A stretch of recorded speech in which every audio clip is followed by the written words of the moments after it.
Dopo 4 lunghi mesi torna finalmente il campionato siciliano enduro nella suggestiva location di Nicosia. Ad organizzare in maniera attenta la sesta prova è toccato al motoclub Nicosia Enduro di Giovanni Puglisi, abile nel riuscire a presentare una gara fattibile nonostante le piogge torrenziali nei giorni precedenti la manifestazione. Bagnate, ma ci siamo muniti. Le 2 belle giornate soleggiate di sabato e domenica non sono riuscite ad evitare la presenza del copioso fango, ma, senza dubbio, hanno aiutato il normale svolgimento della gara che, sfortunatamente per chi se l'è persa, ha divertito tutti.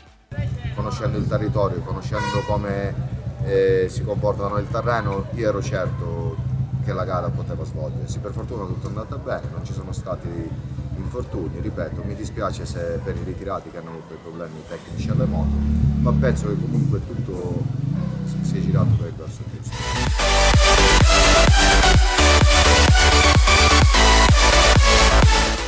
A spuntarla nella spettacolare battaglia, riaprendo a tutti gli effetti il campionato, è stato un ritrovato Domenico Ricchiari, vincitore di 5 delle 8 speciali di giornata.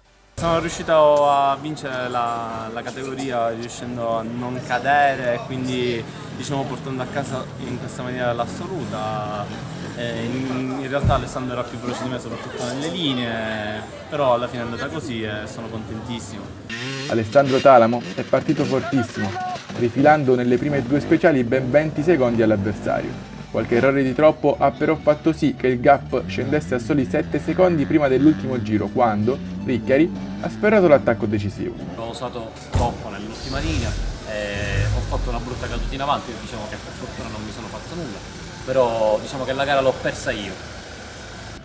Sul gradino più basso del podio è finito Marco Bologna. L'alfiere del team Honda Darpa Racing ritorna al siciliano con una bella prestazione che scaccia via i brutti ricordi di Caltanissetta. Ho chiuso terzo assoluto oggi, nonostante qualche caduta di troppo, anche all'ultima linea ci ho provato, mi sarebbe piaciuto tornare a vincere. L'altro pilota Honda, Ivan Coniglio, segue il compagno e si piazza al 4° posto. Dietro la coppia in rosso troviamo, separati da qualche decimo di secondo, Antonio Arcuri e Davide Cutuli.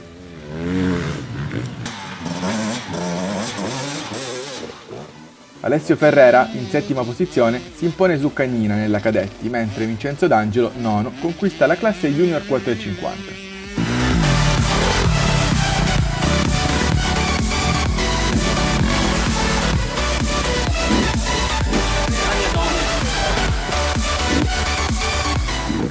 La stagione sta per volgere al termine e noi del Tassello ci stiamo preparando per la prova conclusiva di Sciacca, dove scopriremo chi sarà il campione siciliano enduro 2018.